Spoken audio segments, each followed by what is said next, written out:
삼국시대의 사랑과 전쟁, 고구려 건국신화와 너무 비슷한 부여의 건국 이야기와 최치원이 전한 대가야의 건국 이야기. 부여의 건국 이야기. 노년권이 기런편. 북이 탕리국왕의 시비가 임신을 하였다. 왕이 그를 죽이려고 하자 시비가 대답하여 말하기를 크기가 달걀만 한 기운이 있었는데 하늘로부터 저에게 내려왔으므로 임신을 하였습니다라고 하였다. 후에 아들을 낳으니 돼지우리에 버렸지만 돼지가 입김을 불어넣어 죽지 않았다. 다시 마국 안에 옮겨두어 말이 밟아 죽였으면 했지만 말이 다시 입김을 불어넣어서 죽지 않았다. 왕은 하늘의 아들이 아닐까 의심하고 그 어미로 하여금 거두도록 하고 노비로 삼아 길렀다. 이름을 동명이라고 하고 그로 하여금 소와 말을 기르도록 하였다. 동명이 활을 잘 쏘자 왕은 나라를 빼앗길까 두려워하여 그를 죽이고자 하였다. 동명은 달아나 남쪽 어머수에 이르렀다. 활로써 물을 치니 물고기와 자라가 떠올라 다리를 만들었다. 동명이 건너자 물고기와 자라가 흩어져 추격병은 이를 건널 수 없었다. 이로 인하여 도읍하고 부여의 왕이 되었다. 그러한 까닭의 북위에 부여국이 있는 것이다. 이야기 속의 역사. 이 사료는 논영에 보이는 부여의 건국 신화입니다. 논영은 중국 푸한의 사상가 왕충의 저서로 유교의 여러 학설뿐 아니라 전국시대의 제자 백가의 학설을 비롯해 당시의 정치 습속 속설과 같은 다방면의 문제를 다루고 있습니다. 부여의 건국 신화는 삼국지 동이전에 인용된 위략을 포함해 후대의 많은 사서에도 전해옵니다. 하지만 후대의 사서마다 지명 등에서 차이가 나는데 예컨대 위략의 경우 동명의 출신국이 탕리국이 아니라 고리국으로 나오며 어모수를 시험수라 했습니다. 그렇지만 동명의 출생과 탈출, 그리고 부여의 건국이라는 전체적인 이야기 구조와 내용은 동일합니다. 그런데 이와 같은 이야기 구조는 고구려의 건국 신화와도 비슷한 점이 많은데 고구려의 시조 주몽은 동명성왕으로 그 이름마저 같습니다. 그 결과 위의 사료를 두고 많은 논란이 있었는데 특히 부여의 건국 신화가 실제로 존재했는지가 논쟁의 핵심이었습니다.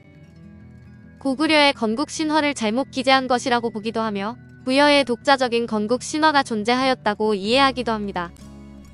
후자의 경우 두 나라가 동일한 신화를 공유했다고 보거나 고구려가 부여 방면으로 진출하며 부여 지역에 대한 지배를 합리화하기 위해 건국 신화를 전유하였다고 이해하는 등의 견해로 나누어집니다.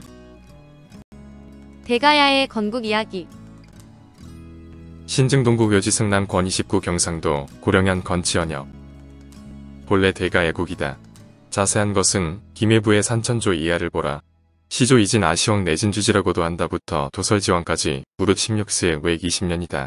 최치원의 서기정전을 살펴보면 가야산신 정견모주는 곧 천신인 이비가지에게 감흥되어 대가야의 왕 뇌질주일과 금관국의 왕 뇌질청의 두 사람을 낳았다고 되어 있으니 즉 뇌질주일은 이진 아시왕의 별칭이고 뇌질청에는 수로왕의 별칭이 된다. 그러나 이는 가락국 고기의 6알 전설과 더불어 모두 근거가 없고 허황되어 믿을 수 없다.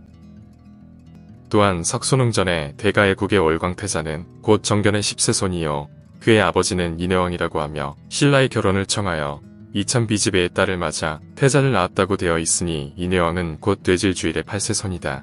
그러나 이 또한 참고할 것이 못된다. 이야기 속의 역사. 이 사료는 조선 전기에 편찬된 인문 지리지인 신증동 국려지 승남중 경상도 고령현의 연역을 전하는 기사로 대가야의 건국 신화를 전하고 있어 주목됩니다.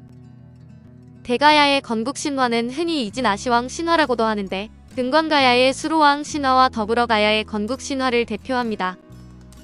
다른 나라의 건국 신화와 달리 가야의 경우 복수의 건국 신화가 남아있는 것은 가야가 여러 소국으로 이루어진 연맹체였기 때문입니다.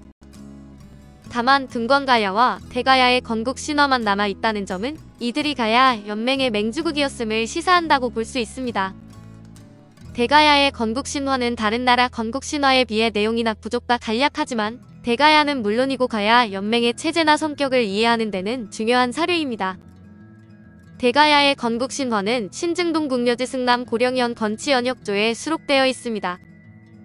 이에 따르면 대가야의 시조인 이진 아시왕의 별칭은 뇌질주일인데 그는 산신인 정견모주와 천신인 이비가지의 결합으로 태어났다고 합니다. 그래서 대가야의 건국 신화는 천신과 지모신의 결합에 의한 출생 신화라는 점에서 다른 신화와 비슷하고 천신과 산신의 후손임을 강조해 지배 세력의 위치를 확고히 하려는 목적이 있는 것으로 보입니다. 그런데 다른 건국 신화는 주인공이 알에서 태어났다는 난생적 요소를 지니고 있지만 대가야의 건국 신화에서는 그러한 요소가 보이지 않습니다.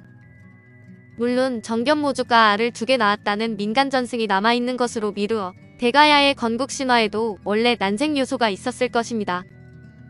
그렇지만 다른 건국 신화와 달리 대가야의 건국 신화는 난생적 요소에 의존하지 않고 가야 산신인 정견모주를 강조하고 있다는 점이 가장 큰 특징입니다. 최치원이 지은 서기정전과 석수능전에 의하면 천신인 이비가지보다 가야산, 산신인 정견모주의 권위가 앞서며 대가야의 원계도 정견모주를 기준으로 파악됩니다. 이는 고령 지방의 토착 세력이 대가야의 중심 세력으로 부상했음을 의미하며 수로왕 신화를 비롯해 다른 건국 신화에서 주인공이 외래 문화를 바탕으로 성장하였던 점과 대비됩니다.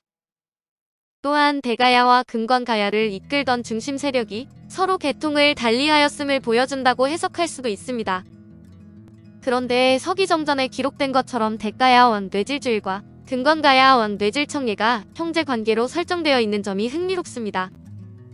기존에는 이 대목을 중시해 가야가 5가야 내지 6가야 연맹체를 형성한 근거로 삼기도 했지만 근래에는 금관가야 세력을 포섭하기 위해 내건 전략적 표현이라는 주장이 제기되기도 했습니다. 학계에서는 처음에는 금관가야가 가야 연맹의 맹주였지만 대체로 5세기 후반 무렵부터 대가야가 새로운 맹주로 부상한 것으로 파악하고 있는 게 일반적입니다. 따라서 새로 성장한 대가야가 이전 시기의 맹주였던 금관가야와의 혈연적 유대 관계를 내세워 지배의 정당성을 확보하려는 목적으로 뇌질주일과 뇌질청예를 형제관계로 설정한 것으로 여겨집니다. 다만 대가야의 건국신화는 신증동국여지 승남 고령현 건치연 협조를 제외하면 관련 문헌이 없어 건국신화의 형성 과정을 추적하기가 어렵습니다. 더욱이 고령현 건치연 협조의 상당 부분은 최치원의 석이정전과 석수능전을 옮겨놓은 것에 불과합니다. 최치원이 지은 석수능전과 석이정전은 9세기 전반에 활동했던 승려수능과 이정의 전기인데 이들은 9세기 초의 해인사를 창건한 인물로 알려져 있습니다. 그렇다면 승려의 전기에 대가야의 건국 신화가 수록된 것은 무엇 때문일까요? 아마도 수능과 이정이 창건한 해인사가 가야산에 자리 잡고 있다 보니 두 승려의 전기를 찬술하는 과정에서 최치원이 가야산과 관련되어 있는 대가야의 건국 신화를 언급한 것으로 짐작됩니다. 아울러 정견모주 용어 등에서 불교 색채가 묻어나는 점과 가야 국명이 가야 당대에는 보이지 않는다는 점으로 대가야 건국 신화가 정형화된 시기를 해인사가 창건되던 9세기 초로 보는 견해도 있습니다. 해인사를 개창한 수능과 이정의 전기를 지은 최치원이 말년을 해인사에서 보냈다는 점을 고려하면 그럴 가능성이 높다고 생각됩니다. 이처럼 대가야의 건국 신화는 대체로 가야 연맹의 패권이 대가야로 옮겨간 이후의 사정을 반영하며 다른 건국 신화와 달리 외래 세력보다 토착 세력을 더 강조하고 있다는 점이 눈길을 끕니다. 오늘 삼국시대 사랑과 전쟁은 고구려 건국 신화와 너무 비슷한 부여의 건국 이야기와 최치원이 전한 대가야의 건국 이야기였습니다.